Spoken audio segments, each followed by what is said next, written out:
Good evening. Thank you for joining us for your daily news report at 5 p.m. Today we are discussing how high levels of anxiety or stress impairs accuracy of eyewitness reports. Eyewitness reports refer to the account given by people in an event they have witnessed.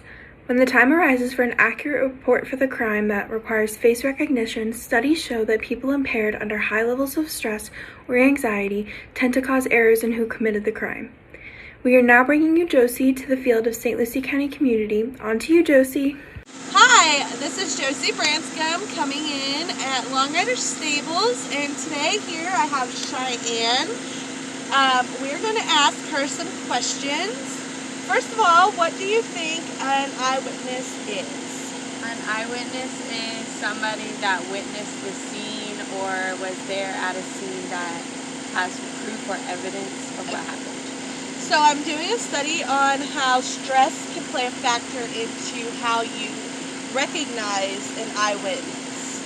So if you were to have a bunch of pictures in front of you and they all look different, but you only had so long to look at them, do you think stress would play a factor into how you would perceive them, how you would see them, and why? Because one, you only have a certain amount of time to look at it, and you'll be under a lot of stress, so it'll be hard to think about what happened and exactly how everything happened and how everything looked, because you're under a lot of stress and you only have a certain amount of time. Breaking news. A video has gone viral of a lady witnessing a robbery taking place at a local grocery store here in town, where she gave police an inaccurate testimony due to how shaken up she claimed to be. She stated, "I felt my life was in danger because I had no clue whether he was armed with any weapons." She gave the police information regarding the robber, saying he was a male with dirty blonde hair and all black clothing. A week later, police officers caught the robber at a gas station due to his suspicious activity and claimed that the man was in fact clothed in dark blue jeans and a black hoodie with dark brunette hair at the time of the robbery at the local grocery store. Hi, this is Josie coming in from Long Rider Stables. Here I am with Miss Victoria Daniels, and we are going to discuss the viral video that has been going around about the robbery that took place that you were an eyewitness to. And the viral video shows that you gave an accurate description of the robber. Can you explain why that might have happened? Maybe because whenever they came in, it was just a very stressful event going on, and you're looking around and trying to figure out everything all at once. Sounds about good. If you had to try to go back and describe him again, do you think now it would be easier, or do you think that it would still be kind of confusing for you? I think it might be a little confusing, but I think it would be a little bit easier as well, because now I can think about it and really think about what the characteristics were. Okay. Thank you so much for your time. Back to you, Grace. I am now joining you in my office to give you more information about the studies related to the inaccuracy of eyewitness reports. One of the articles reviewed today is Acute Anxiety Impairs Accuracy in Identifying Photographed Faces. In this article, it states that witnesses are often asked to recall information from stressful information, and yet the effects are so complex. The study completed in this article considered of 28 healthy participants. 50% were male and 50% were female. They completed a GFMT twice. A GFMT requires the volunteers to make 168 two-alternative forced choice judgments of pairs of different black and white photographs. One part of the test was completed where participants inhaled normal medical-grade air for 20 minutes, and the other part of the test was completed where 7.5% of carbon dioxide was added to the air, creating an anxiety-inducing effect on the volunteers. Results concluded the subjective ratings of anxiety were higher in the CO2 condition compared with the air condition. "Excuse me, my coworker Josie is informing me that she was walking down the street and saw the same lady who gave the police inaccurate eyewitness information.